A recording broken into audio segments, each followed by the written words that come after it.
Welcome. In this video, we'll walk you through the Dialectical Behavior Therapy, or DBT, counseling process.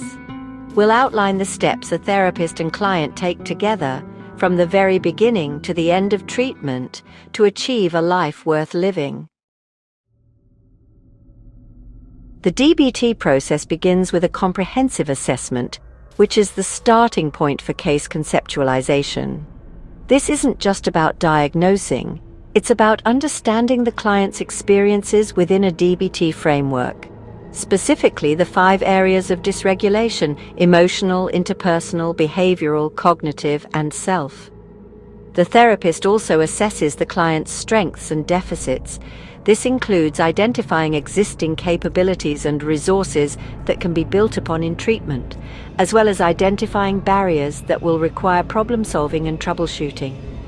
A key part of the initial assessment is exploring the biosocial theory.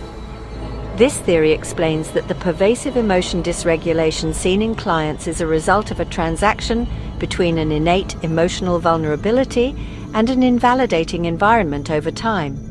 For example, a person may be born with high emotional sensitivity and reactivity.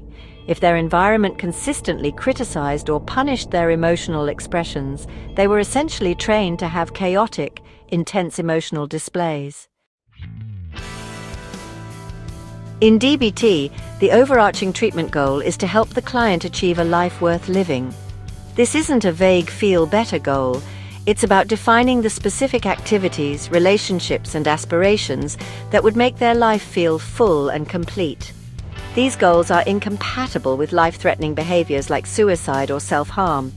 The therapist works with the client to make these goals as concrete as possible.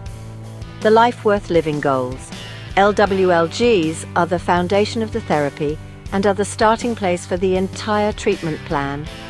All problem behaviors are evaluated based on how they interfere with these goals. Once the LWLGs are established, the therapist and client create a list of behaviorally defined problems that must be solved in order to reach the LWLGs. These problems are then sorted into a primary target hierarchy. This hierarchy guides the therapist and client on what to address first. The hierarchy includes, first, life-threatening behaviors. These are the top priority and include suicide, self-harm, and assaultive behaviors. Second, therapy-interfering behaviors.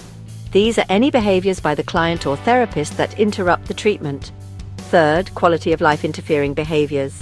This category includes all other behaviors that seriously destabilize the client's life, such as substance use, depression, or, quitting jobs. And finally, behavioral skills to increase. This last category focuses on teaching and increasing new effective behaviors. In addition to primary targets, secondary targets are also identified. These are behaviors, often identified later in treatment, that maintain the primary problem behaviors, like self-invalidation or active passivity. When a target behavior occurs, the therapist and client conduct a behavioral chain analysis.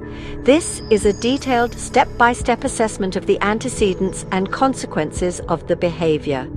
The purpose here is to generate a hypothesis about the controlling variables for the behavior. After a hypothesis is formed, the therapist and client create a solution analysis plan, implementing treatment for each of the controlling variables. The solutions can include problem-solving skills, training, cognitive modification, exposure, and contingency management. The solution is matched to its corresponding controlling variable. Throughout the process, the client's progress is continuously monitored and measured. The therapist and client collaborate to decide the desired outcome and how it will be measured.